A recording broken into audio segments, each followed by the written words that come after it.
అధికారం ఉన్నప్పుడు నాయకులకు కన్ను మిన్ను కనిపించదు. ఇష్టానుసారంగా మాట్లాడుతుంటారు, ఇష్టానుసారంగా ప్రత్యర్థుల మీద దాడులు చేస్తుంటారు. ఇక నోటికి ఎంత వస్తే అంత మాట్లాడుతుంటారు.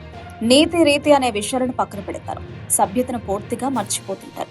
అదే అధికారాన్ని కోల్పోయిన తర్వాత ఒక్కసారిగా కిందకొస్తారు. ప్రజల్లో కలిసిపోతారు. సామాన్యుల మాదిరిగా కవరింగిస్తూ ఉంటారు. ఇప్పుడు ఇదంతా ఎందుకు చెప్తున్నామంటే, ఓ నాయకుడి గురించి, ఎమ్మెల్యేగా ఉన్నప్పుడు ఆయన సాగించిన వ్యవహారాల గురించి ఇప్పుడు ఆయన పరిస్థితి ఎలా మారిపోయిందంట. గడ్డం పెరిగిపోయింది, నెలసిన చుట్టూ అలానే ఉంది. కంటి చూపుతో శాసించిన నాయకుడు ఇప్పుడు కలెక్టర్ కార్యాలయానికి వచ్చారు. సామాన్యుడిగా క్యూలో నిలబడ్డారు. ఏదో సమస్య మీద వినతి పత్రం ఇచ్చారు. ఆ నాయకుడు మరెవరో కాదు, గన్నవరం మాజీ ఎమ్మెల్యే వల్లభనేని వంశీ. వల్లభనేని వంశీ 2019లో జరిగిన అసెంబ్లీ ఎన్నికల్లో టీడీపీ టికెట్ మీద గెలిచారు. ఆ తర్వాత వైసీపీలోకి వెళ్లిపారు. వైసీపీ ప్రభుత్వం అధికారంలో ఉండడంతో వల్లభనేని వంశీ ఇష్టానుసారంగా ప్రవర్తించారని ఆరోపణలున్నాయి. ముఖ్యంగా టీడీపీ నేతల మీద ఒత్తిడి తీసుకొచ్చారని, వారిని భయభ్రాంతులకు గురి చేశారని విమర్శలు కూడా ఉన్నాయి.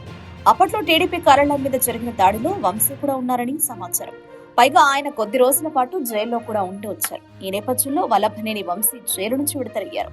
తీవ్రమైన అనారోగ్య సమస్యలతో ఇబ్బంది పడుతున్న ఆయన ఆ మధ్య ఆసుపత్రిలో కూడా చేరారు. ప్రస్తుతం ఆరోగ్యంగానే కనిపిస్తున్నారు. ఎమ్మెల్యేగా ఉన్నప్పుడు నలుపు రంగు జుట్టుతో గంభీరమైన మీసాలతో కనిపించేవారు. ఇప్పుడు జుట్టు తెల్ల రంగులోకి మారిపోయింది. గడ్డం పెరిగింది. ఖద్దరు చొక్కాలు వేసుకుని ఆయన రంగుల అంగీలలోకి మారిపోయారు. అదే కాదు, సోమవారం మచిలీపట్నం కలెక్టర్ కార్యాలయంలో దర్శనమిచ్చారు. పీజీఆర్ఎస్ అధికారులకు అర్జీ కూడా పెట్టుకున్నారు. మల్లావరిలో పంపిణీ సిద్ధంగా ఉన్న 2400 ఇళ్ల పట్టాలను అందజేయాలని కోరారు. గన్నవరం విమానాశ్రయం విస్తరణలో భూములు కోల్పోయిన రైతులకు అమరావతిలో పట్టాలు ఇవ్వాలని వంశీ విజ్ఞప్తి చేశారు.